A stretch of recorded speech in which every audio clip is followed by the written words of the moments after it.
The air was still. Not a single leaf moved in the ancient grove where Enoch sat, his gaze fixed on the horizon. The sun dipped low, its last light streaking the sky with hues of crimson and gold. But Enoch's heart was not on the beauty of the world below. His eyes, wide with both awe and dread, were drawn to the heavens above, for he had seen something no mortal had ever seen. It began as a whisper, a faint, otherworldly hum that grew louder with each passing moment. The air itself seemed to vibrate with an unseen force. Enoch, the seventh from Adam, knew that this was no ordinary sound. It was a calling, a summons. "Enoch, son of Jared," a voice echoed from the clouds, vast and commanding, yet not without warmth. "Prepare yourself, for what you are about to witness will alter the fate of heaven and earth." His breath caught in his chest. He had heard this voice before. It was the voice of the Most High's messenger, a being whose name he dared not utter lightly. The clouds above began to swirl, folding into themselves as if the fabric of reality was being pulled apart. A beam of pure, radiant light broke through, striking the ground before him. Enoch shielded his eyes, but his heart did not waver. This was not fear. This was resolve. Out of the light emerged a figure clad in robes of flame and thunder. His face was as bright as the sun, his eyes like burning coals. It was Uriel, the angel of wisdom and illumination. "Enoch," Uriel said, his voice like the rolling of mighty waves, "the time has come for you to see what is hidden from man. The Watchers, the sons of God who descended to Mount Hermon, have crossed the line of their authority. Their rebellion has brought calamity upon the earth. The Most High will no longer tolerate their iniquity." The mention of the Watchers sent a chill down Enoch's spine. He had heard the stories from the elders, tales of divine beings who once descended from the heavens and walked among men. But he also knew the darker truth. These Watchers had taken human wives, defiling the natural order, and from their union came the Nephilim, giants of legend, monstrous in stature and in spirit. "What am I to do, my lord?" Enoch asked, his voice trembling. "I am but a man, with no sword, no shield, no power to stand against such beings." Uriel stepped forward, his eyes piercing through Enoch's very soul. "It is not by might nor by power, but by revelation that you will overcome. You are not to fight, but to see. Your eyes will behold the halls of heaven and the abyss of Sheol. You will be a witness, and through you the righteous will know what is to come." With a sweep of his hand, Uriel touched Enoch's forehead. In an instant, Enoch felt his spirit being drawn upward, pulled from the confines of his body. The earth below grew distant, and the stars drew near. He rose higher, beyond the winds, beyond the clouds, into a vast expanse where the cosmos shimmered like jewels upon black velvet. Enoch floated, weightless, surrounded by the choir of angelic beings whose songs hummed through his very bones. Before him, a structure of impossible grandeur appeared, the throne of the Most High, surrounded by wheels of fire and living creatures with many faces. Lightning crackled around them, yet they were not consumed. This was the heart of heaven, and it pulsed with holy power. But Enoch's gaze was drawn to something beyond. He turned to see a vast chasm that seemed to stretch without end. It was a place of shadows, fire, and sorrow. Chains of darkness crisscrossed the abyss, and within those chains writhed figures of enormous size, the Watchers. Their faces were twisted in anguish, their eyes filled with terror. These were not the proud, mighty beings who once strode across the mountains. These were prisoners. Their once glorious forms were gaunt and hollow, their celestial light snuffed out by the weight of divine judgment. Enoch could see them writhing, their eyes fixed upon him as if pleading for mercy. But there was no mercy here. The abyss was a place of waiting, not for redemption, but for the final reckoning. Uriel's voice came from behind him. "These are the Watchers who swore the oath of rebellion on Mount Hermon. They taught mankind forbidden knowledge, sorcery, metallurgy, the signs of the stars and the crafting of weapons. They sought to make mortals like gods, but in doing so they sealed their own doom." One of the chained figures raised his head, his face barely recognizable beneath the marks of suffering. Enoch recognized him, Samyaza, the leader of the rebellion.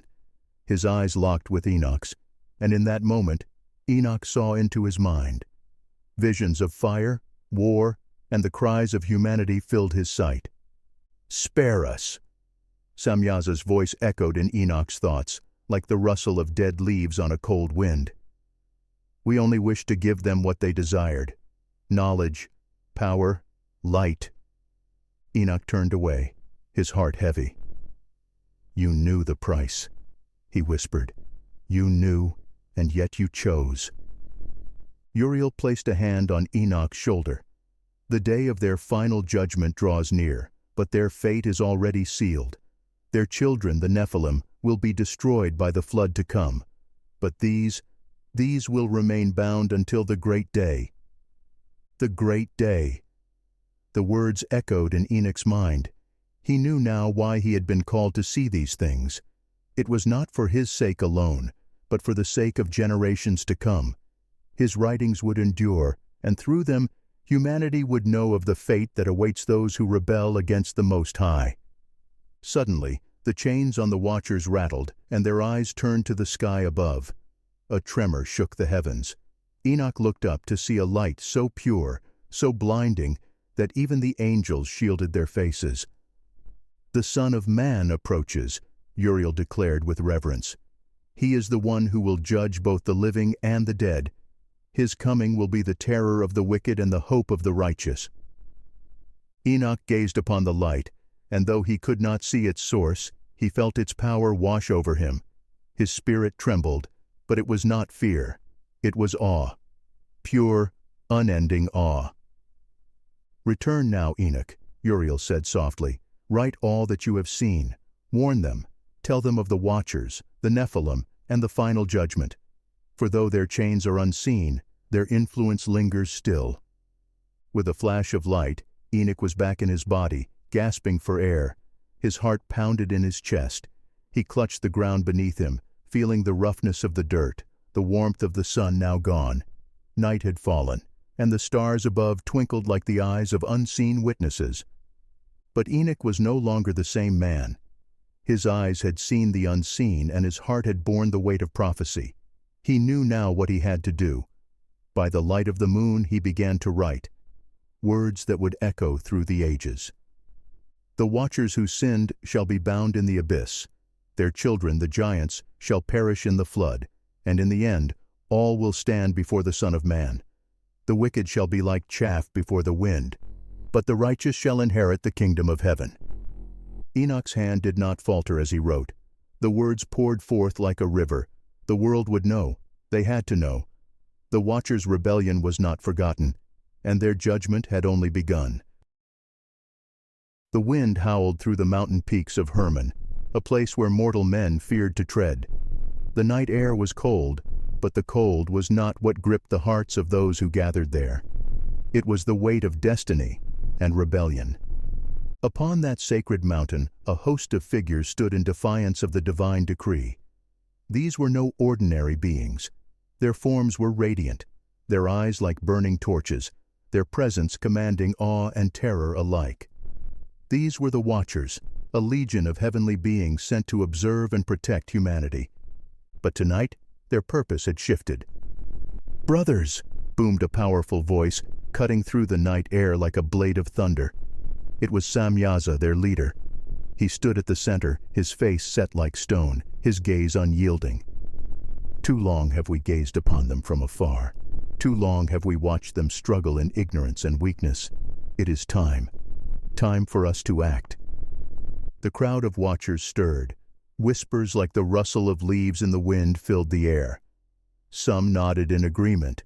Others glanced at one another with uncertainty. The choice before them was no small matter. Azazel, a figure of immense stature and piercing eyes, stepped forward. "Samyaza speaks truth," he declared, his voice sharp and commanding. "The daughters of men are fair, their beauty beyond compare. Why should we not take them as wives? Why should we not give them what they lack? Knowledge, power, and skill. Have we not the wisdom of the heavens? Shall we hoard it for eternity?"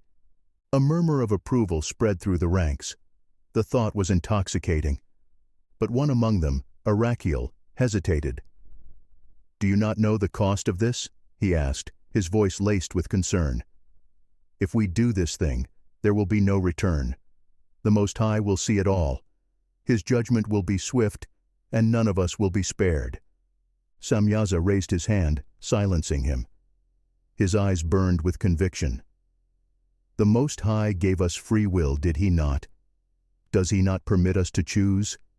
If you fear judgment, then step aside. But I say this to all of you. If we are to act, we must act as one. No one among us can be left to betray the others. We must swear it here, on this mountain, beneath the eyes of heaven itself." He drew a circle in the dirt, a symbol of unity, and placed his hand in its center. "I swear it," he declared. "I will not turn back. I will not betray my brothers." Azazel, bold and brash, stepped forward next. He placed his hand upon Samyaza's. "I swear it." One by one the others followed. Armoros, Barakijal, Kokabiel, Shamsiel, Sariel, names that would echo in infamy. Each one pressed their hand into the circle, sealing their fate with a vow that could not be broken. The last to step forward was Arachiel. He hesitated but knew that to refuse would mark him as a coward. Slowly he placed his hand upon the others. "I swear it," he muttered, his voice hollow. As soon as the oath was complete, the night air shifted. The stars above, once still and serene, flickered as if aware of the rebellion taking place below. A distant rumble echoed from the heavens, not thunder, but something deeper. The watchers felt it in their chests, but they did not speak of it. Their course was set. What followed was unlike anything the world had seen before. The watchers descended from their heavenly stations and walked the earth as men. They took human form, their glory dimmed but not extinguished. The sons of men beheld them with reverence and fear, for they appeared as lords and kings, not mere wanderers. But it was the daughters of men who drew their attention most. Beauty beyond measure, innocence untouched by the knowledge of the heavenly realms. The watchers claimed them as wives, taking them into their homes, and soon the women bore them children. But these were no ordinary children. The earth trembled beneath their feet, and the mountains shook at their birth. They were giants, taller than the tallest man by twice or thrice his height. Their strength was unmatched, their hunger unending. The Nephilim had come into the world. Men fled from their presence, for these beings cared not for the balance of creation. They devoured livestock, consumed fields of grain, and turned their eyes toward men themselves when food was scarce. Towns and villages vanished overnight, entire communities reduced to nothing but scattered bones and broken stone. Terror gripped humanity. Who could stand against such power? Meanwhile, Azazel grew bolder.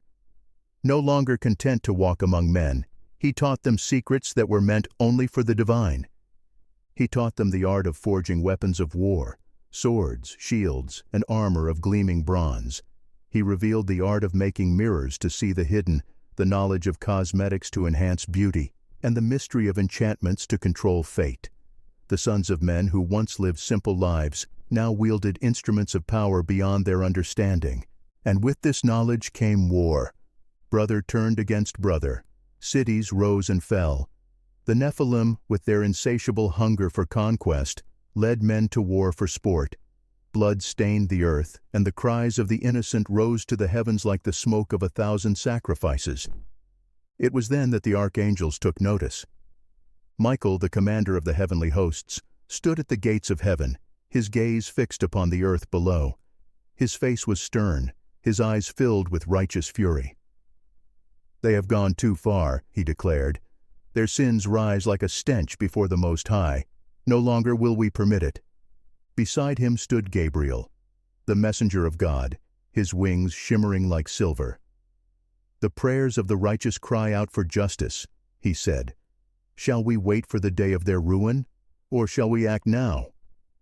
Uriel, the angel of wisdom, nodded. The watchers swore an oath, and now their chains are forged. But it is the Nephilim who pose the greatest threat. Their evil is too great to remain unchecked. At that moment, a voice thundered from beyond the veil, a voice so powerful that even the archangels bowed their heads in reverence. It was the voice of the Most High. "Go," said the voice, "bind the watchers, for they have defiled themselves. Cast them into the abyss, into the darkness where no light may reach. As for their children, the Nephilim, they shall be swept away by the waters of judgment. Their memory will be erased, and only the righteous shall remain." Upon the earth, the watchers felt it. A tremor beneath their feet, the distant call of divine judgment. The skies above grew dark. The winds howled with the voices of unseen forces. Samyaza stood atop a great hill, his eyes narrowed against the storm. "It is too soon," he muttered, his heart filled with dread. They would not act so soon. But then he saw them. Flashes of lightning, streaks of fire descending from the heavens. It was Michael, Gabriel, Uriel, and Raphael, the four great archangels, shining like stars falling from the sky. Their descent was swift, and their judgment was certain. The watchers fled, but there was nowhere to run. The four archangels moved like a storm, binding the watchers with chains of unbreakable light. Samyaza roared in defiance, but his strength failed him. Azazel, who had taught men the secrets of war, was dragged into the abyss, his screams echoing into the depths. As Enoch watched from afar, he saw it all. He saw them fall, one by one, until only silence remained. The world was quiet, save for the distant thunder of an oncoming storm. He knew what was coming. A flood, vast and all-consuming. The Nephilim would not survive it, but the words of Uriel echoed in his mind. Their influence lingers still. Dark clouds gathered in the sky, swirling like a black tempest over the mountains and valleys of the earth.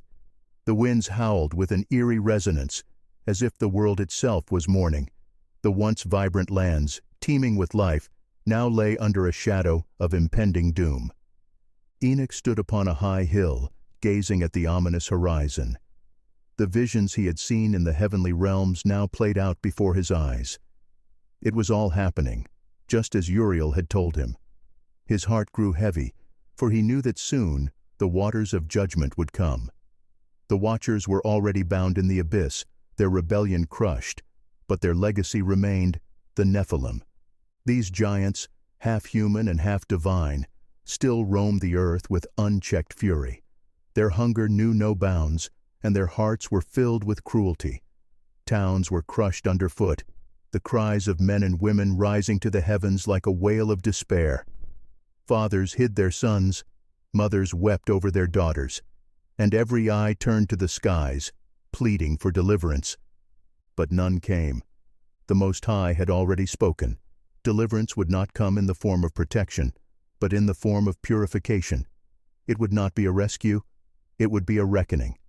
In the high courts of heaven, the four great archangels stood before the throne of the Most High. Their faces were filled with solemn resolve, for the task given to them was a terrible one. Michael stepped forward, his sword of fire in hand. "The watchers are bound, O Lord Most High," he declared, his voice unwavering. "Their leader, Samyaza, lies chained in darkness, and Azazel is cast into the abyss. But their offspring, the Nephilim, still roam the earth. Their violence corrupts all flesh. Mankind's hearts have grown wicked beyond measure." The throne pulsed with light, and the voice of the Most High rang out like the roar of 1,000 waterfalls. "My spirit shall not abide in man forever, for he is flesh. His days shall be 120 years. Gabriel's eyes flickered with understanding. "The countdown has begun," he whispered. "The flood is coming." "Yes," replied Uriel, his gaze focused and clear. "But one man has found favor in the eyes of the Lord." At these words, a scroll of fire unfurled before the throne, and written upon it was a single name: Noah. Raphael, the healer and guide of men, tilted his head in reflection. "A single man," he said, "one family spared from the flood to come. Through him, the earth shall be renewed. Then it is settled, declared the Most High. Send word to him, warn him of what is to come. The fountains of the deep will burst, and the windows of heaven will be opened. All life, from the beasts of the field to the birds of the air, will be swept away. Only Noah, his family, and the creatures he brings upon the ark shall be spared. With this decree, the heavenly court was set in motion. Gabriel descended from the courts of heaven in a flash of silver light, streaking down to the world below like a falling star. His destination was the home of Noah, a man known for his righteousness in a world gone mad. Noah was an old man by this time, yet his strength had not failed him.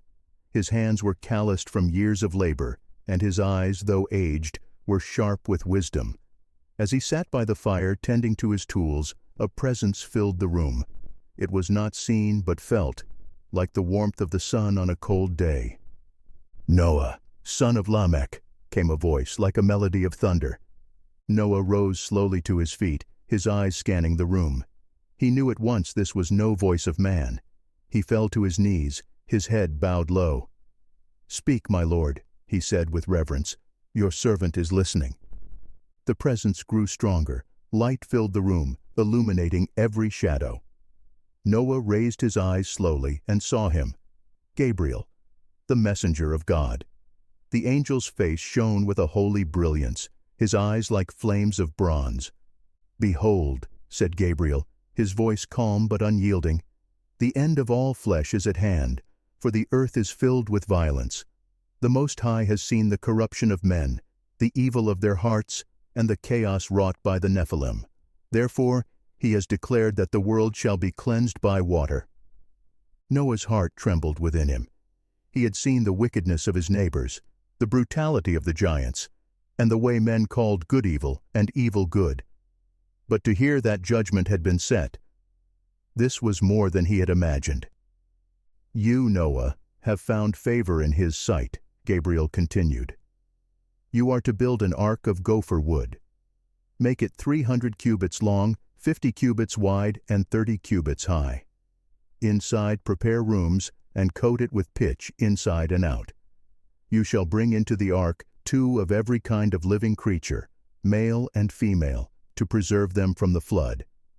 Take also food, as much as you need, for you and your family." The weight of the command settled on Noah like a mantle of stone. "An ark," he repeated, his voice hollow with disbelief.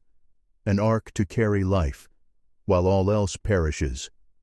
Gabriel gazed at him with compassion. "The judgment is just," he said. "The blood of the innocent cries out from the ground. Their voices reach heaven itself. The Most High has heard their plea."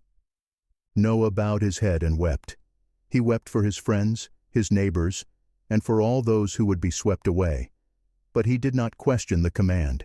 He knew that the Judge of all the earth does what is right. "I will obey," Noah said, his voice firm. "By the strength of the Lord, I will obey."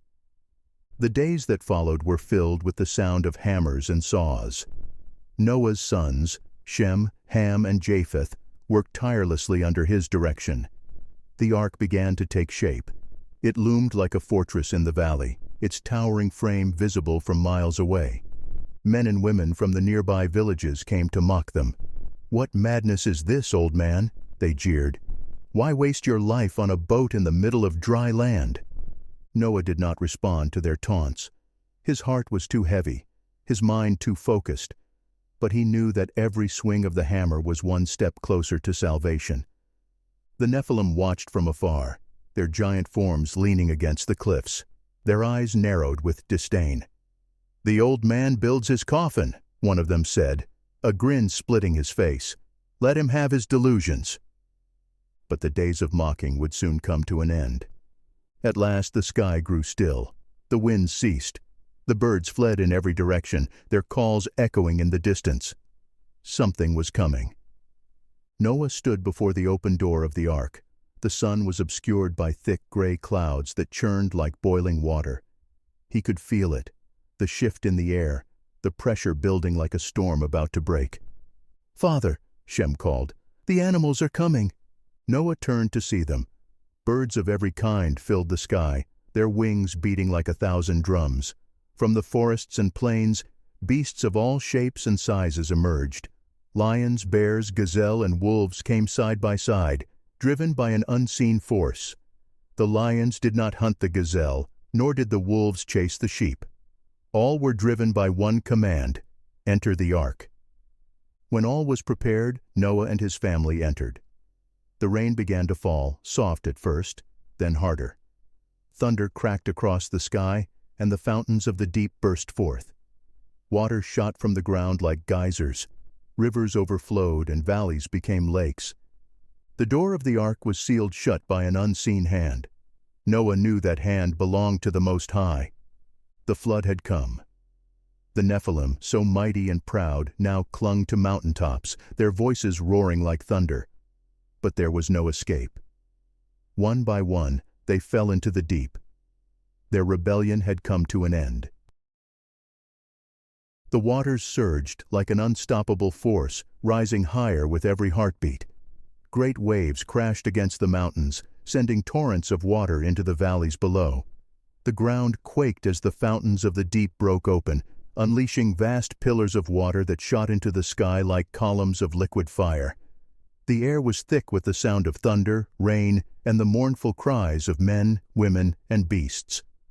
The Nephilim, once the masters of the earth, now faced the wrath of the heavens. They had towered over men as kings and conquerors, their strength beyond mortal understanding. But in the face of this divine flood, their might meant nothing. Og, one of the greatest of the Nephilim, stood atop a mountain peak, his eyes wild with rage and terror. His voice boomed like a crashing boulder, echoing across the drowning world. "Why does the sky betray us?" he roared, his fists raised to the churning heavens. "Have we not ruled as lords of this earth? Have we not claimed this land as our own?" His words were met with silence from above. Silence, save for the endless roar of rain and the crashing of waves. Lightning split the sky, illuminating his massive form for one brief moment. In that flash of light, he saw them. The archangels. 4 figures hovered in the storm-filled clouds, their forms blazing with glory. Their eyes, like fire, were fixed upon him. Michael raised his sword, its edge glowing with a light so pure it seemed to pierce the rain itself. "Your reign is over, Og, son of the Watchers," declared Michael, his voice like a trumpet. "The time of giants has passed. Your strength is broken, and your pride is your downfall." Og's eyes burned with fury. "You dare to stand against me, winged one. I will break you as I have broken kings." He stretched out his arms, his muscles rippling with supernatural power, and he leaped from the peak with a roar that shook the mountains. His massive form crashed into the waves below, causing a great upheaval of water. He swam with the force of 100 men, his arms cutting through the flood like blades. But the flood had no end. No matter how fast he swam, the waves churned higher. His strength, once limitless, began to wane. Above him Raphael raised his hand, and from his palm a chain of radiant light descended. It coiled around Og's arms and legs like a living serpent, binding him with unbreakable force. He thrashed, roaring in defiance, but the chains only tightened. His eyes widened in terror as he realized what was happening. "No!" he bellowed, his voice cracking with desperation. "I am a king! I am a god among men! You cannot bind me!" But the chains of heaven do not break. Raphael spoke softly, but his words were like thunder in the ears of the giant. "Your pride has blinded you, Og. No king may stand against the King of Kings." With a final heave, the chains dragged Og beneath the waves. His roar of defiance turned into a muffled, guttural cry that slowly faded into silence. The waters closed over him, and the storm moved on. The Nephilim fell one by one. On another mountaintop, Enoch, a giant known for his cunning, watched as his kin were swept away. His heart beat with cold panic, and for the first time in his life, he felt the sting of fear. "They're fools," he muttered, his eyes darting to and fro. "They try to fight the flood, but it cannot be fought." His mind raced as he watched the rising waters. He clung to the highest point of the mountain, but he knew it would not be enough. The flood would consume everything. His eyes narrowed with determination. "If I cannot stand against it," he growled, "then I will hide from it." With this thought, Enoch searched the cliffs for a hidden crevice, a cave where the waters might not reach him. His massive hands dug into the rock with brute force, his nails clawing away stone and earth. He carved out a hollow space just large enough to crawl inside. "Here," he whispered to himself, "here I will wait. The waters will recede, and I will return as king." But the heavens had seen his plan. "Does the serpent think it can burrow into the earth and escape judgment?" came a voice from the storm. Enoch froze, his heart pounding in his chest. He knew that voice. It was Uriel, the angel of wisdom. "Leave me be!" Enoch shouted, pressing himself deeper into the cave. "You have your victory! Let me hide!" Uriel's face appeared at the entrance of the cave, radiant with light, his eyes filled with divine clarity. "There is no hiding from the judgment of the Most High," he declared. "The mountains will be swallowed, the valleys consumed. No shadow will shield you, no cave will save you." Enoch's eyes darted about, searching for a way out, but he found none. Uriel raised his hand, and from his fingertips came a flash of light. The cave shook violently. Cracks split through the stone, and with a great rumble, the entire face of the mountain collapsed. Enoch's cry echoed briefly before it was drowned by the roar of falling stone and water. The giants were no more. In the depths of the earth, a different fate awaited the watchers. The abyss was a place unlike any other. There was no light, no sound, but the distant echoes of falling stone and the groans of those who dwelled there. The air was thick, suffocating, as if the very essence of despair had become tangible. Bound in chains of darkness, the watchers hung suspended over a pit so deep it had no bottom. Samyaza, their leader, hung at the center, his eyes hollow, his face gaunt. His once radiant form had withered under the weight of divine punishment. The silence was unbearable. No voice, no cry, no sound but his own breath. It was not death, but it was not life either. He could see them all, his brothers who had sworn the oath with him. Azazel, the one who had taught mankind the secrets of war, lay bound in chains of fire, his eyes fixed on nothing, his lips unmoving. His pride had died long ago.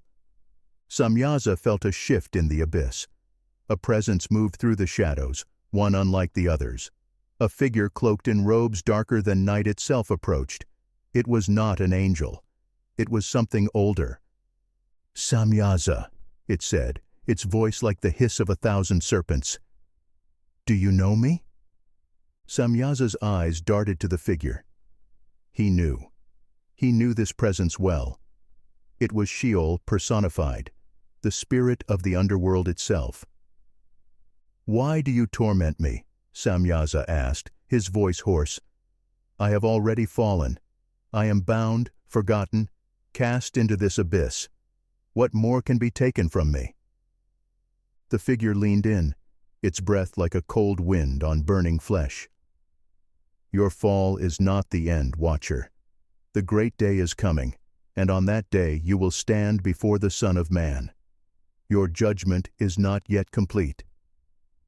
Samyaza's heart, already broken, shattered anew.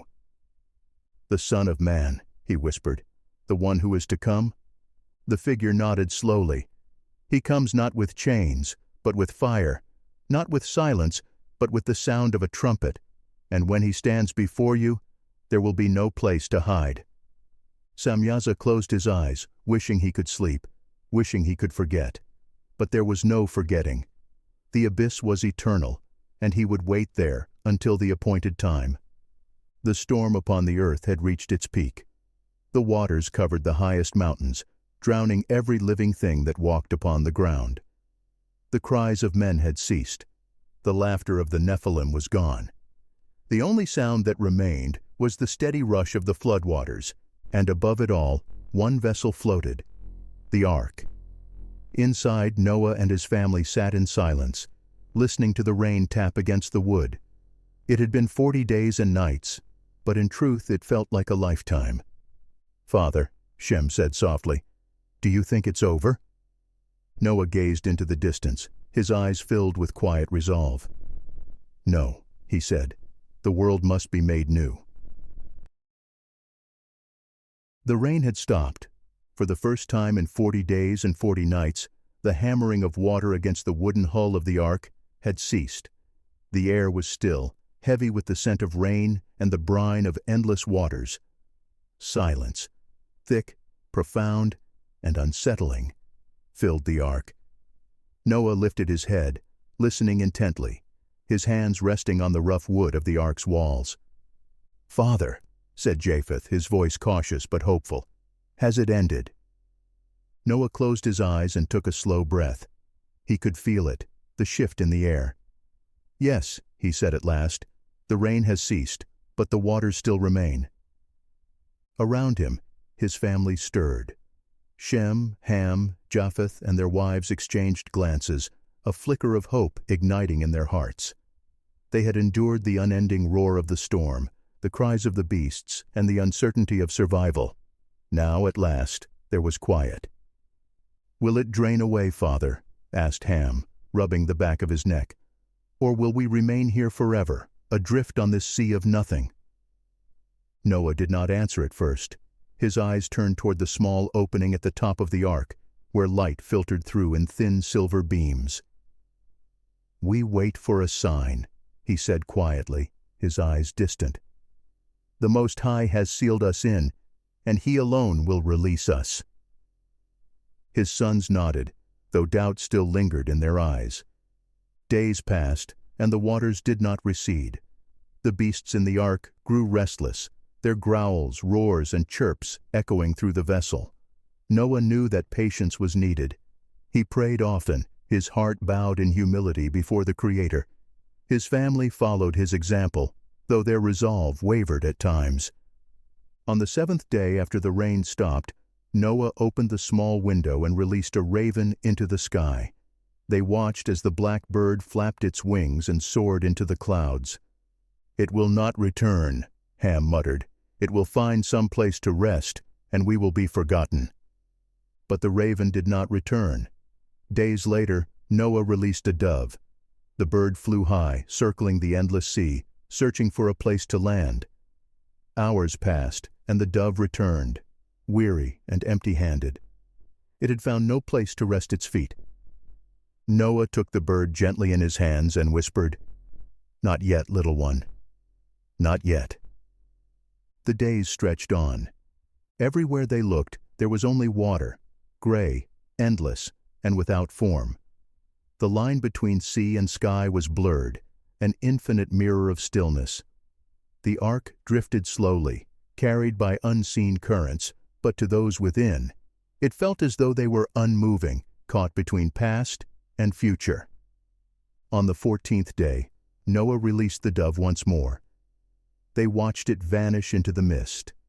Hours passed, and doubt began to creep into their hearts. Had it drowned? Had it found shelter and forgotten them? The weight of it pressed down on them all. Then a sound. Tap, tap, tap. Noah's heart jumped. His eyes shot toward the window, and there, in the soft glow of the fading sun, was the dove. In its beak, it carried a single green olive leaf. "The waters have begun to recede," Noah whispered, his voice filled with wonder. He took the leaf from the bird and held it up for all to see. "The dry land will soon return." Their joy was quiet but profound. Smiles broke across their faces. Ham placed his hand on Shem's shoulder, and Japheth let out a long, relieved breath. For the first time in months, hope felt real. The ark came to rest atop the mountains of Ararat. The day the ark settled was unlike any other. The jarring impact shook the entire vessel. Birds squawked, the beasts stirred, and Noah's family held tightly to whatever they could grasp. When the rumbling ceased, Noah knew what had happened. "We have touched the earth," he said, his voice firm. "The waters have receded."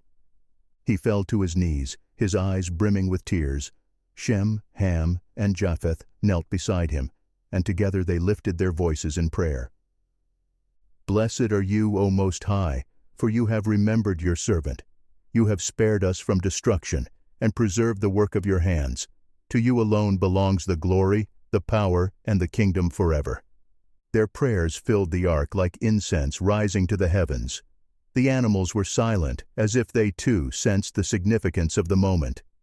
After many more weeks, the ground was dry. The door of the ark, which had been sealed by the hand of God, was suddenly released. Slowly, it creaked open, and a flood of fresh air rushed in. The smell of rain-soaked earth greeted them. Noah stepped out first, his feet touching dry ground for the first time in over a year. He dropped to his knees and kissed the earth, his heart overwhelmed with gratitude. His family followed, their eyes filled with wonder as they gazed at the vast, renewed world before them. The animals followed, each one stepping cautiously from the ark, as though testing the ground. Lions, bears, doves, and sheep moved side by side in peace. None fought, none hunted. It was a moment of profound stillness. Then Noah built an altar. He gathered stones with his sons, and together they made a place of offering. He took some of the clean animals and offered them as a burnt sacrifice to the Most High.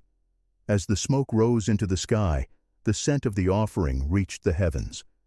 And the voice of the Most High spoke, "Never again will I curse the ground because of man, even though the intention of man's heart is evil from his youth. Never again will I destroy every living creature as I have done. While the earth remains, seed time and harvest, cold and heat, summer and winter, day and night, shall not cease." Noah trembled as he heard the words. Above him the clouds parted, and in the sky appeared something they had never seen before, a great bow of many colors, red, orange, yellow, green, blue, indigo, and violet. It arched across the heavens, a symbol unlike any other. "It is a sign," Shem said, his voice in awe, "a sign of his promise." Noah gazed at the rainbow, his heart full of peace. "Yes," he said softly, "a sign that the waters will never again cover the earth. The Most High has made a covenant with all creation."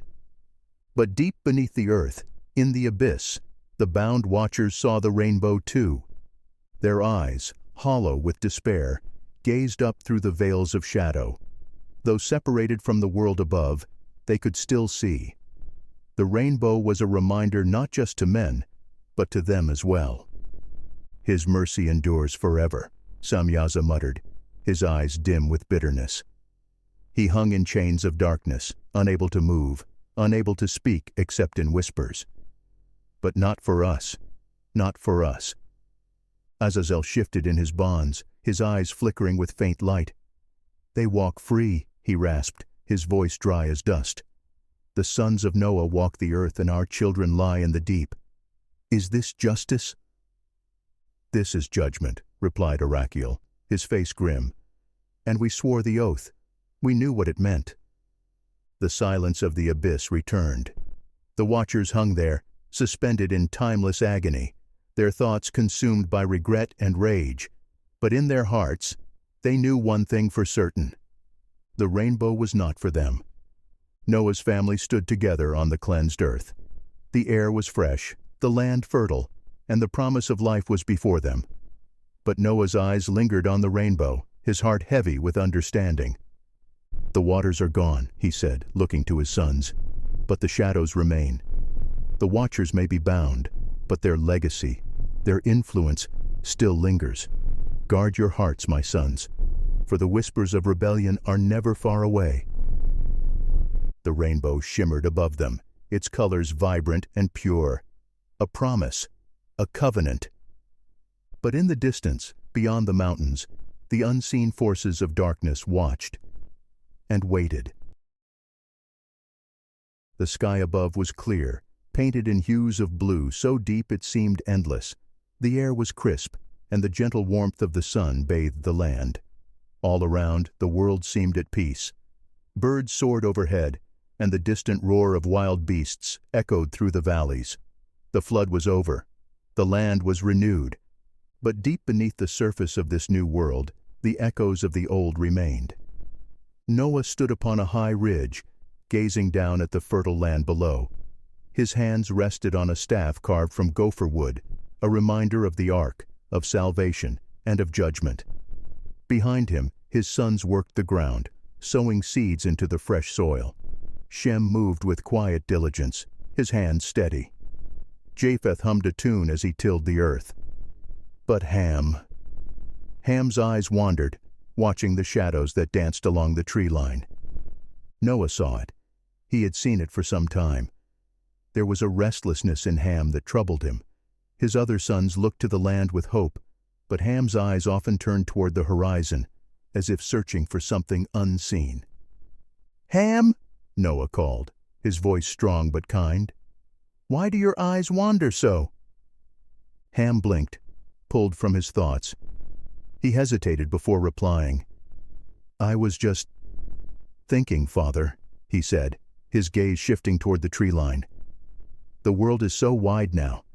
It's not like the ark. There is room for more than just us." Noah's eyes narrowed. He walked toward his son, his footsteps slow but deliberate. "The world is wide, yes," he said, his voice firm, "but it is empty for a reason, Ham. The old world was filled with wickedness, and it was swept away. Do not long for what was lost." Ham turned to face his father. His jaw tightened. "Not everything that was lost was evil, Father. There were mighty ones, kings, warriors, and knowledge that could have made us great." Noah's heart grew cold at those words. He stepped closer, gripping Ham's shoulder tightly. "Greatness without righteousness is a curse," he said, his eyes locked with Ham's. "Do not seek after the path of the watchers. Their fate is sealed, and their wisdom leads only to ruin." Ham pulled away, his eyes filled with defiance. But he said nothing. He simply turned back to his work, his shoulders tense with quiet rebellion. Noah watched him for a long moment, his heart troubled. He knew that seeds of pride, if left unchecked, could grow into something far more dangerous than any flood. That night, as the stars shone bright over the new world, shadows moved. Ham lay awake in his tent, his eyes wide open, staring at the fabric of the canopy above him. His mind replayed his father's words. "Do not seek after the path of the watchers." But the words only fueled his curiosity. He sat up, careful not to wake his wife. The air was cool, the sounds of the night gentle and distant. Slowly, he rose and stepped outside. The night sky was clear, the constellations blazing like jewels scattered across a black canvas. Ham's eyes turned toward the mountains, toward the ancient caves hidden in the rock. A thought whispered in his mind, soft, subtle, but persistent. "The world is vast, Ham. There is knowledge buried in the deep places of the earth. The old world is not truly gone." Ham shivered. He spun around, his heart pounding. But no one was there, only the rustle of leaves in the wind. "Did you think the flood could wash away all that was hidden?" The voice came again, quieter now, almost playful. "Not everything was destroyed, Ham. Not everything sleeps." His breathing grew shallow. Sweat beaded on his brow. He glanced at the tent where his brothers slept. But no, he would not wake them. If he did, they would call him a fool. They would scold him, just as Noah had done. "Who speaks to me?" Ham whispered, his eyes darting through the darkness. "Show yourself!" The shadows shifted at the edge of the forest. For a brief moment, Ham thought he saw a figure, tall, gaunt, with eyes like burning coals. But when he blinked, it was gone. The whisper came again, faint but clear. "Do you want to know the secrets of kings, Ham? Do you wish to rise above your brothers?" His fists clenched. His heart, already troubled, now burned with something new. Desire. Not for wealth, not for land, but for power. The kind of power that makes men bow. He took a slow breath and spoke into the night. "What must I do?" The voice chuckled softly, like dry leaves blown by the wind. "Patience, son of Noah. You will know in time. Watch and wait." Months passed, and the family of Noah settled into the land. The fields yielded crops, the beasts multiplied, and peace seemed to reign. But the shadows of rebellion had not faded. One day Noah planted a vineyard on a hillside. The vines grew strong, and soon they bore fruit. He harvested the grapes, pressed them into wine, and stored it to age. In time, he drank of it. It was his first taste of wine, and the warmth it brought to his spirit was unexpected. He drank again, and again. The weight of the flood, the burden of survival, the sorrow for those who were lost, all of it faded for a while. But wine does not bring peace for long. Soon Noah lay in his tent, asleep, uncovered, his dignity forgotten. Ham found him there. He stood at the entrance of his father's tent, his eyes narrowing at the sight before him. His brothers were not there. No one would see. "Look at you," Ham muttered under his breath, a smirk curling his lips. "The man who rebuked me. The man of righteousness, laying bare like a fool." His eyes lingered on his father longer than they should have. It wasn't curiosity that filled him. It was something darker. Contempt. He had seen greatness fall before.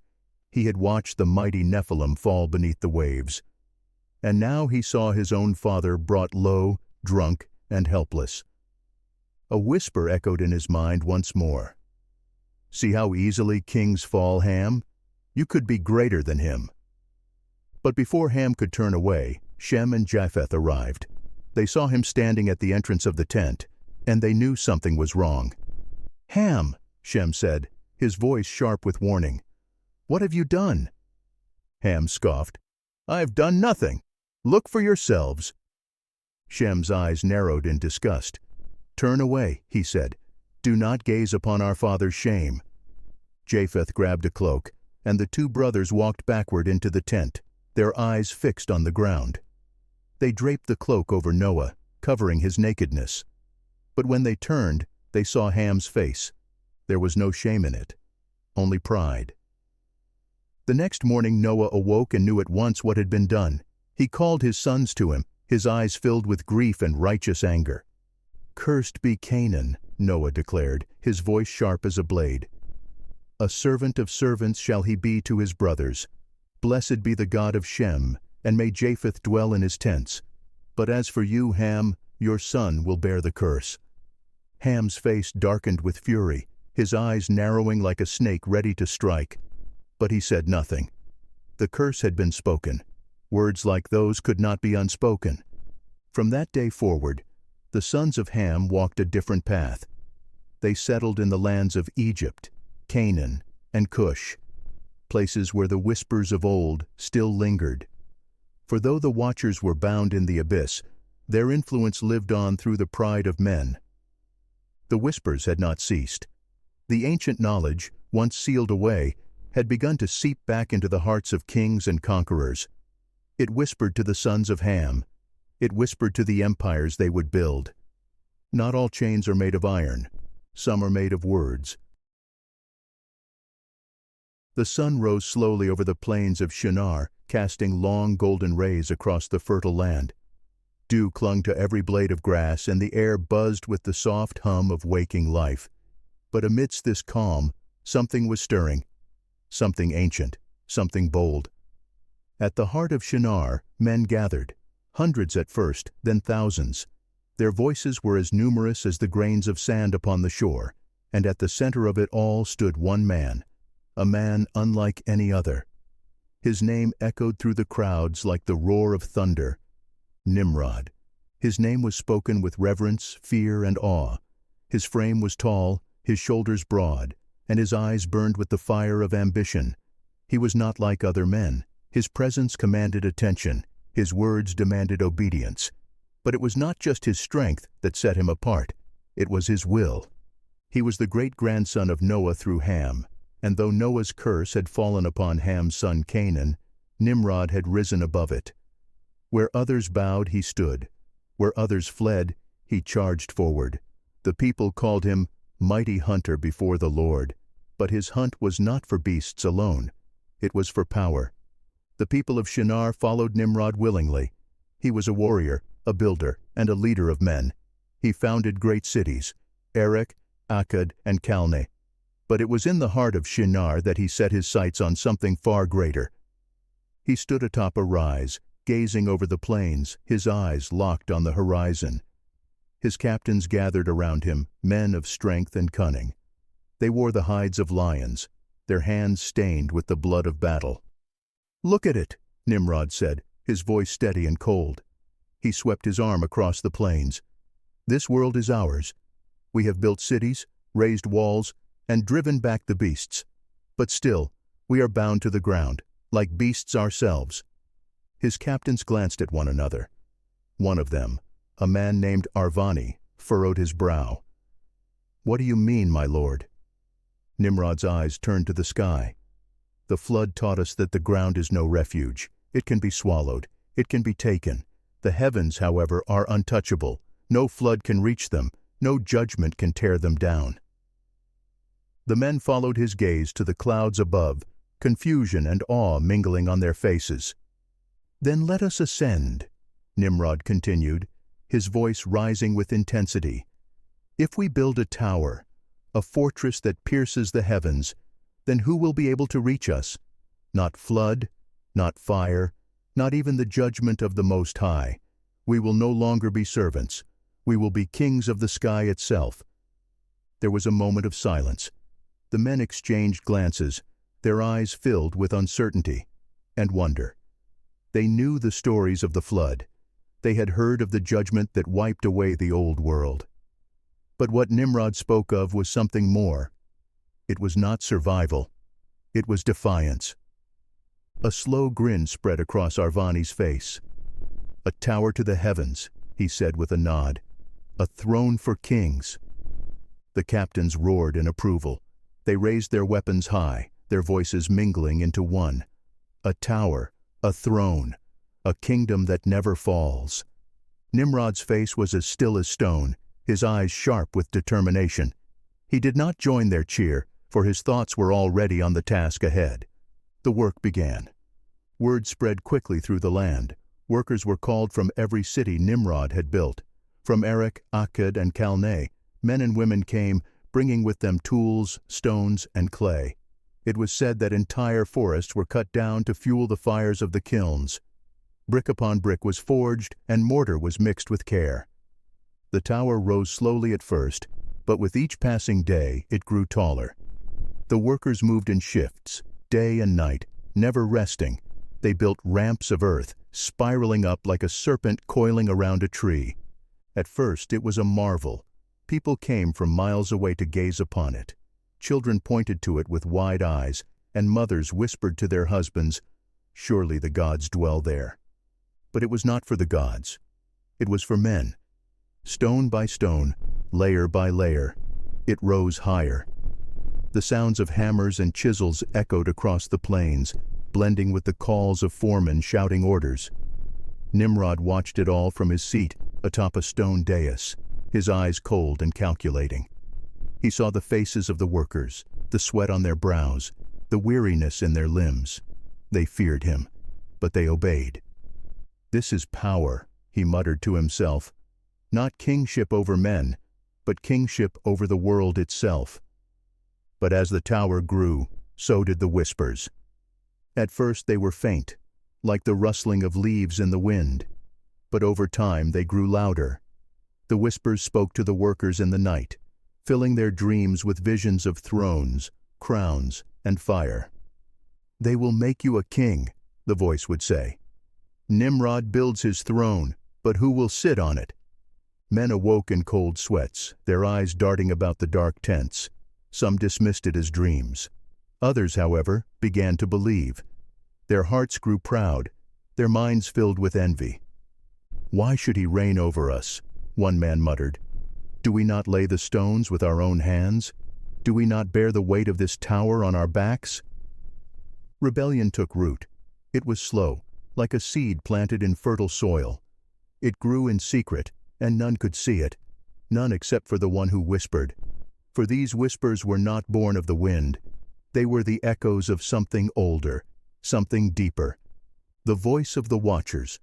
Bound in the abyss, The Watchers had no form, no voice that could be heard by men. But their influence remained. Their whispers traveled like unseen ripples in the minds of men, calling them to pride, to ambition, to rebellion. You can be kings. You can rule the world. On the 77th day of construction, the sky grew dark. Clouds swirled, and thunder rolled in the distance. Rain did not fall, but the winds howled as if driven by an unseen hand. High above, the Most High looked down upon the Tower of Man. The host of heaven gathered around, their faces stern with judgment. "Look at them," Michael said, his eyes fixed on the rising tower. "They seek to pierce the heavens, to make a name for themselves. Their pride echoes that of the Watchers." "Indeed," said Gabriel, "if they are allowed to finish, no wicked ambition will be beyond their reach." "Shall we destroy it?" asked Raphael, his gaze filled with righteous fury. But the voice of the Most High came, calm yet resolute. "No, let us go down. Let us confuse their language so they will not understand one another."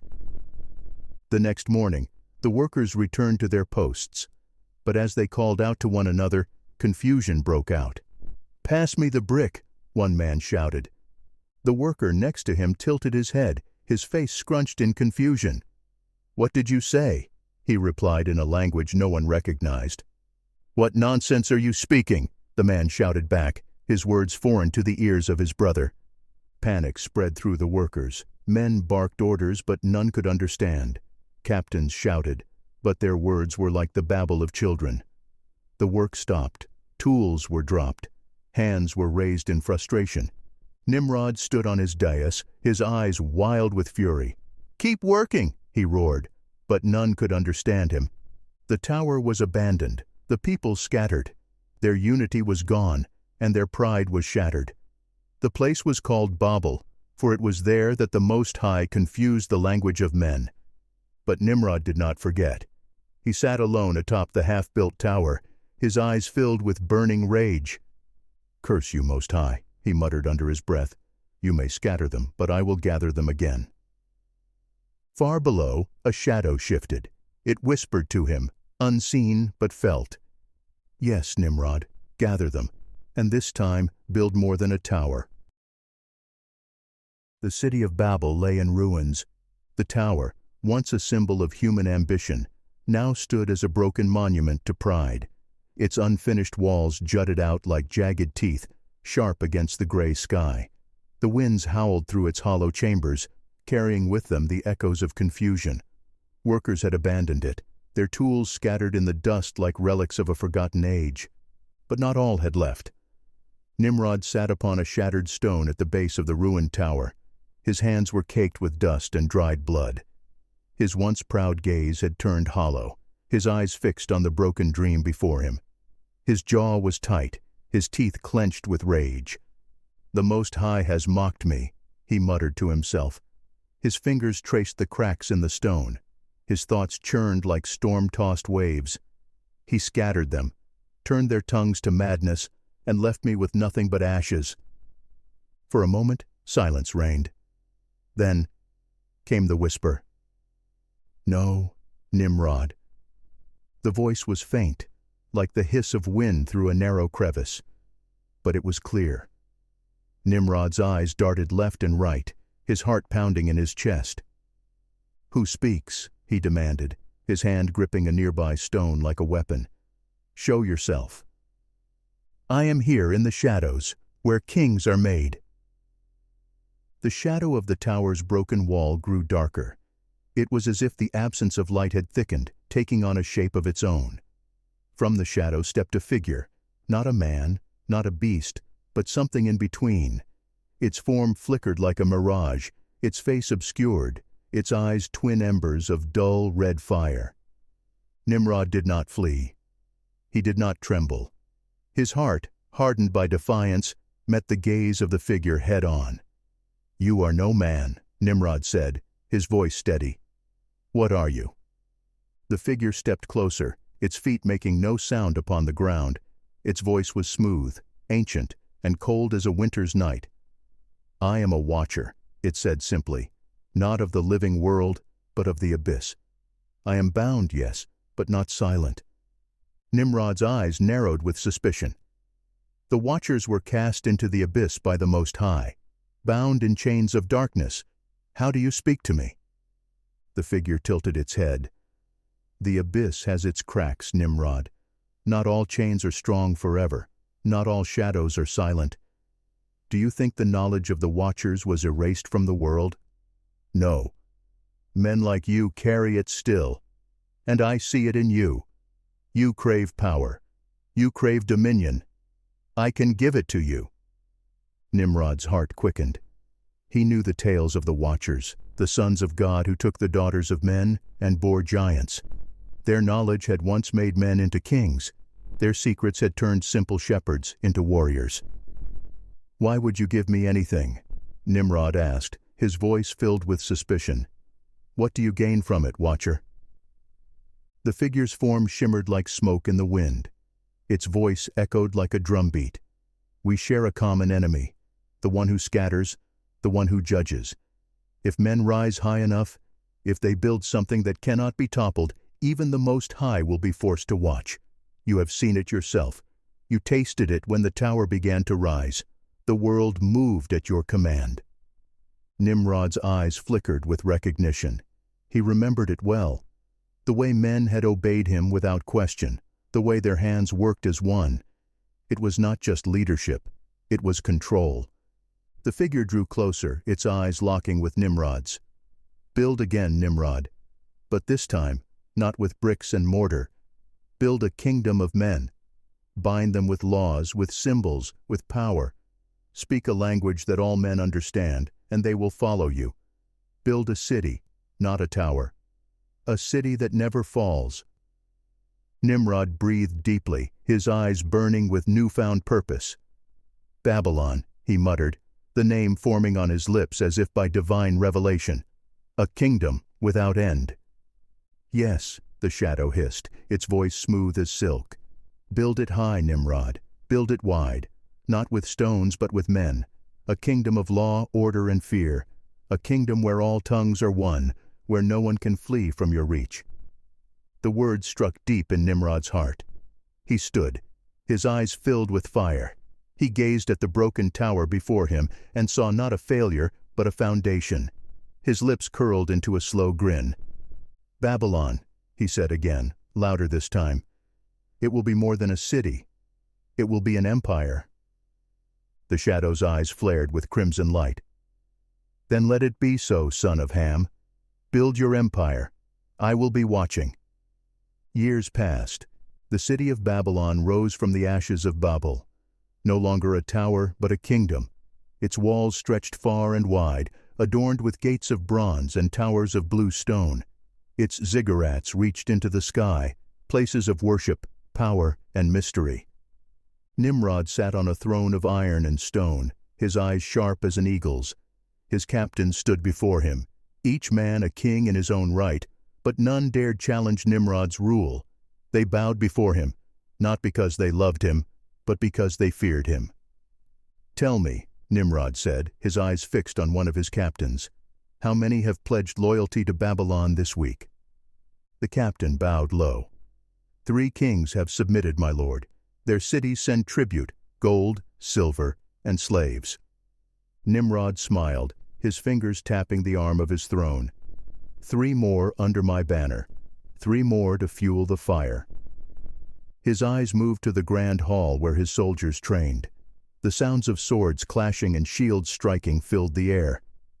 You see it, don't you? Nimrod asked his captains, his eyes narrowing. This is not just a city. This is a kingdom that will endure. No flood will wash it away. No confusion of tongues will break it apart. They may have scattered us once, but I have gathered them again. There is no rebellion that cannot be crushed, no voice that cannot be silenced. His captains nodded, their eyes hard as flint. They believed in him. But in the shadows of that grand hall, something unseen watched. Chains rattled softly in the unseen realm, and the faintest laugh echoed from the abyss. The days of Babylon's glory were marked by wonders.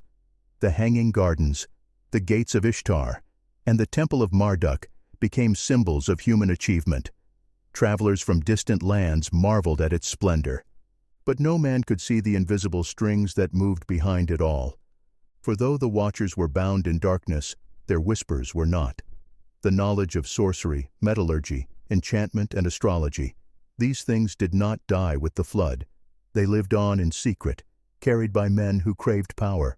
The arts of the watchers, once buried, were now practiced in the temples of Babylon. And in the heart of the city, hidden from mortal eyes, was an altar not made for Marduk or any god of man. It was an altar to the unseen. Before it, a man knelt. He spoke no words, for no words were needed. The shadows flickered, and from the dark, a familiar whisper came. "You have done well, Nimrod."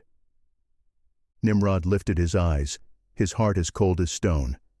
"I have only begun," he replied. "The world will remember me." "Yes," the shadow hissed, its eyes glowing faintly in the dark. "They will."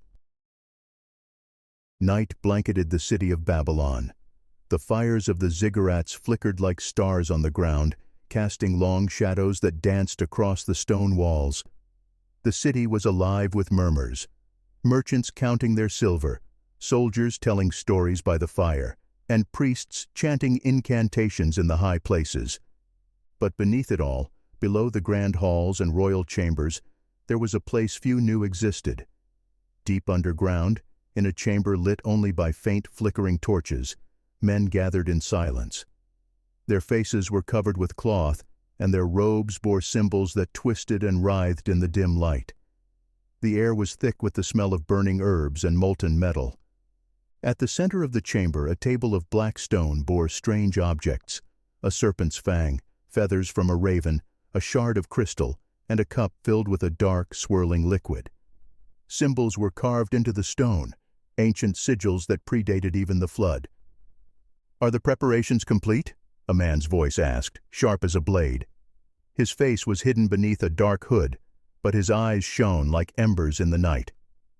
"They are," replied another, his hands trembling as he placed a copper bowl beside the black stone table. "The signs are clear, my lord. The stars have aligned as you said." The hooded figure leaned over the table, his eyes tracing the lines of the sigils with careful precision. His breath fogged the cool air. "Then let it begin," he said softly. "The watchers were cast down, but their knowledge was not. We call upon the hidden flame, the secret fire. Let it be rekindled in us." The other men gathered closer. Their eyes darted nervously from the table to each other. None spoke, for to speak now was to invite the unseen to hear. The hooded figure raised his hands, his fingers twisting in patterns too intricate for mortal eyes to follow. He spoke words that had not been spoken since before the flood, words taught by Azazel, whispered by Samyaza, and sealed in the blood of the first rebellion. His voice echoed, not loudly, but with weight. Each syllable felt like the toll of a great bell. "Barakael Kokabiel Armaros, hear us. By the blood of the sons of men, by the names that have been spoken in darkness, by the stars that bear witness, we call upon the gifts you gave. Reveal them to us once more." The air grew thick.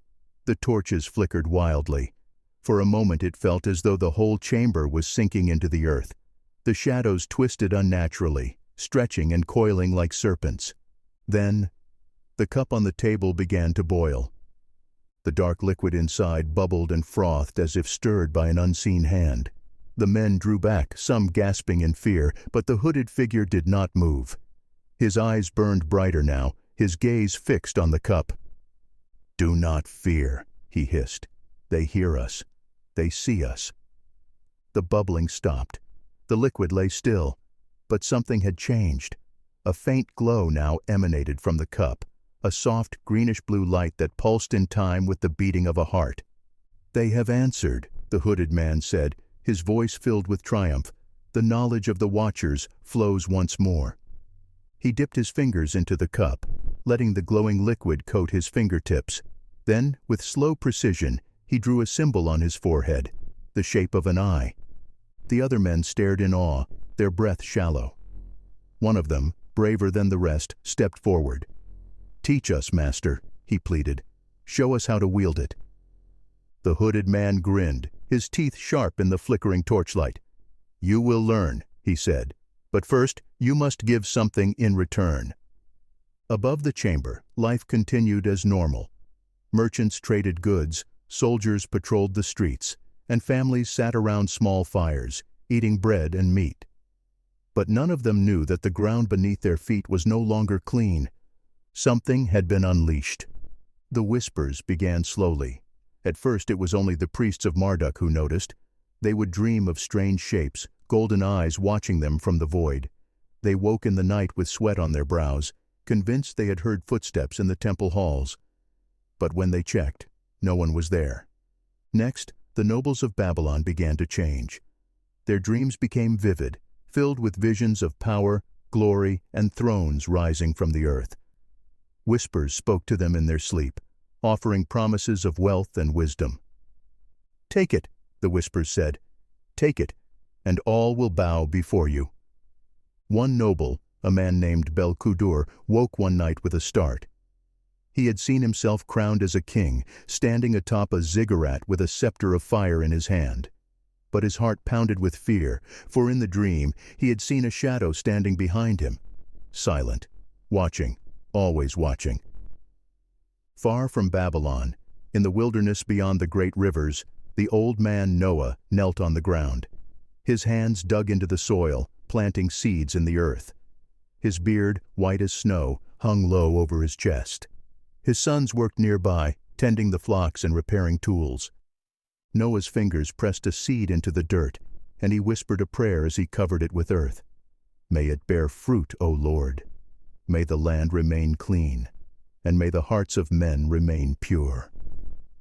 But his heart was troubled. He could feel it. It was like a distant drumbeat, faint but constant, the echoes of something old, something he had felt before. It was the same feeling he'd had before the flood, the sense that the ground itself had become corrupted. He stood slowly, wiping the dirt from his hands. His eyes scanned the horizon, his gaze sharp as flint. His sons noticed and walked over to him. "Father?" Shem asked. "Is something wrong?" Noah nodded, his face stern. "There is a stirring," he said. "I feel it in my bones. The watchers are bound, but their whispers are not. Their influence is not gone. It is hidden, buried, but not gone." Ham, standing off to the side, frowned but said nothing. Noah's eyes flickered to him for a moment, then returned to the horizon. He breathed in deeply, filling his lungs with the clean air. "Pray," Noah said to his sons. "Pray that the world does not forget the judgment that came before. For if they forget, they will call it again upon themselves." Back in Babylon, Nimrod stood atop the highest ziggurat, gazing down at the city below. The fires of the city glowed like a sea of stars. His heart swelled with pride. "This is mine," he thought. "All of it. Every stone, every man, every voice belongs to me." Behind him, the hooded figure emerged from the shadows. "You have done well, King of Babylon," the shadow said. "But there is more." Nimrod did not turn. He did not need to. "I know," he replied. "This city is only the beginning." "Then take this," the shadow said.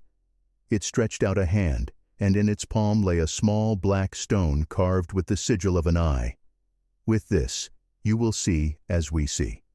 You will know as we know." Nimrod hesitated. His eyes lingered on the stone. He knew it was no ordinary object. He had seen symbols like it carved into the walls of ancient ruins. He had seen it in the dreams that haunted him at night. But he reached out and took it.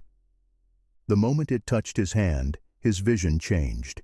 He saw things beyond the world of men, stars burning in the void, beasts with 1,000 eyes, and thrones encircled by fire. He saw the faces of the watchers, their hollow eyes staring back at him from the abyss. "You are ready," the shadow whispered. "Build the kingdom that cannot fall." Nimrod's face was calm, but his eyes burned with new fire. "Babylon will rise," he said softly. "Not even the heavens will stop it this time." The city of Babylon stood like a crown upon the earth. Its walls, thick and unyielding, were a testament to human ingenuity and ambition. The ziggurats rose like mountains of stone, their peaks veiled in the clouds. Rivers of gold and silver flowed into the city from distant lands, and kings from every nation sent tribute to its gates. At the heart of it all sat Nimrod, the first true king of the world. His throne was a seat of iron and gold, adorned with the symbols of power and dominion. He wore a crown of hammered bronze, and in his right hand he held the black stone, the sigil-bearing stone given to him by the unseen shadow. His eyes burned with the light of something unnatural.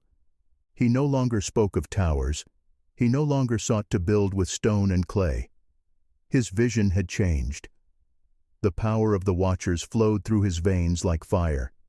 His ambition had become far greater than stone walls and high towers. He wanted to rule the minds of men. Nimrod's advisors stood before him, their eyes downcast. They spoke in turn, reporting the movements of kings, the state of the harvest, and the tribute collected from distant lands. But Nimrod barely listened. His gaze was distant, fixed on something far beyond the present moment. "Babylon is secure, my lord," said one of his generals, bowing low. "No army on earth can breach these walls. No power on earth can overthrow us." "No power on earth," Nimrod muttered, his fingers brushing the edge of the black stone. His eyes flickered with strange light. "But what of heaven?" The room fell silent. The generals glanced at one another, their brows furrowed in confusion. "My lord?" one asked, his voice uncertain. Nimrod leaned forward, his gaze sharp as a blade. "The Most High scatters. He divides. He confounds. You saw what he did to the tower. Do you think he will not act again?" Silence hung in the air. None dared answer.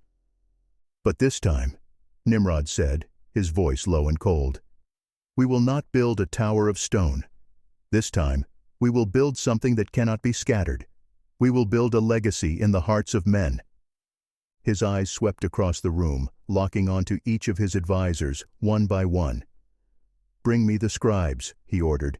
"We will write laws that bind kings and slaves alike. We will carve them into tablets, and every man in Babylon will know them. We will unite them under one language, one rule, one kingdom." His advisors nodded slowly, their eyes filled with both fear and awe. "Go," Nimrod commanded. "The world will bow to Babylon." But unseen to them all, in the corner of the grand hall, a shadow lingered. It stretched unnaturally, its form shifting like ink spilled on parchment.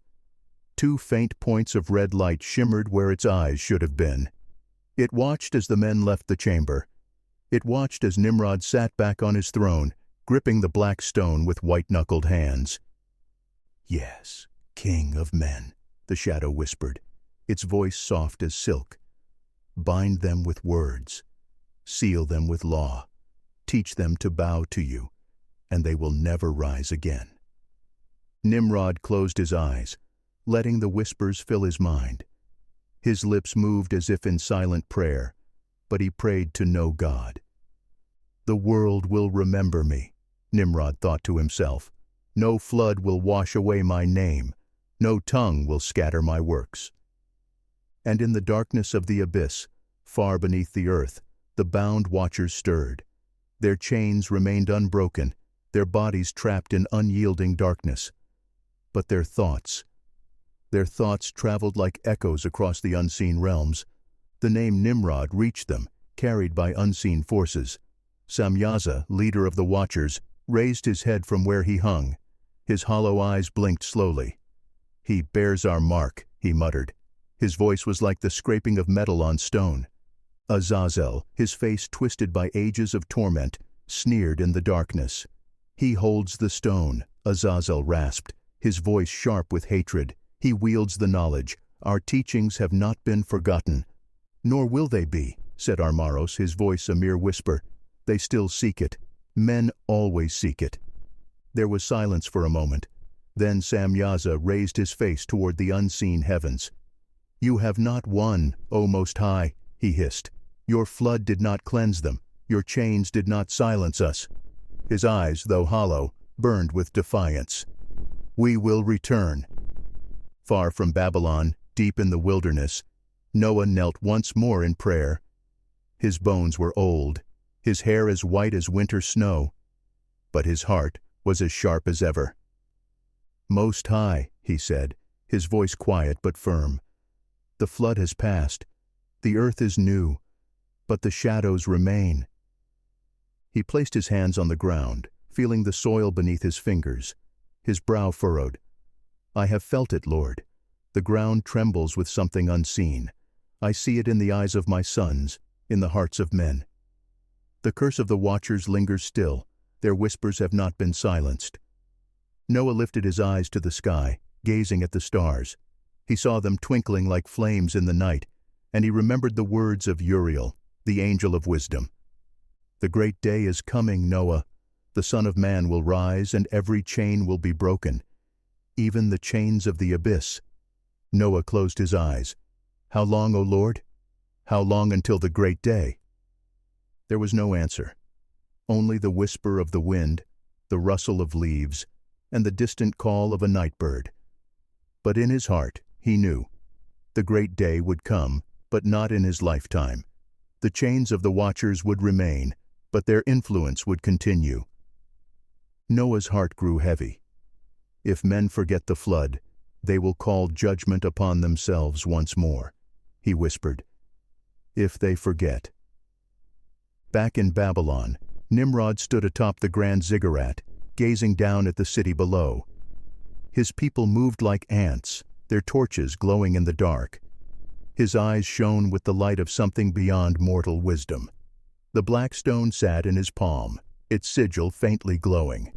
He held it up to the sky, and for a moment it caught the light of the stars. His breath formed frost in the air. "If the watchers were cast down," he muttered, "then perhaps they can rise again." He gazed into the stone, his pupils narrowing like those of a beast. Perhaps they never left. The wind blew across the ziggurat, carrying with it the whispers of unseen voices. They spoke in a language long forgotten, but Nimrod understood every word. The final moments of the watchers are not recorded in stone. Their names are known, but their fate remains a mystery. Some say they remain bound in the abyss. Others say that in secret, their teachings continue through kings and priests, carried from empire to empire, Babylon, Egypt, Greece, and Rome. But one thing is certain, their influence has not ended. The stone remains, the whispers remain, the knowledge remains. The great day is still to come. The sky will darken once more. Trumpets will sound, thrones will be overturned, the Son of Man will rise. And on that day the chains of the watchers will be shattered forever. The abyss will be opened. The judgment will be final. "Behold," says the Most High, "I am coming soon. My reward is with me, and I will give to each according to his works." The earth will remember, the heavens will shake, and the world will never be the same. Thank you for joining us today on Let Us Pray. If you or a loved one is in need of prayer, we invite you to leave a comment with your name or the name of the person you would like us to pray for. Our community of believers will join together to pray for you and for all those who have requested prayer. Don't forget to like and subscribe to our channel. Please share this video with someone who needs it. If you have any specific prayer requests, please let us know in the comments. We are here to pray with you and for you. May God bless you and bring peace and comfort to your life. Amen.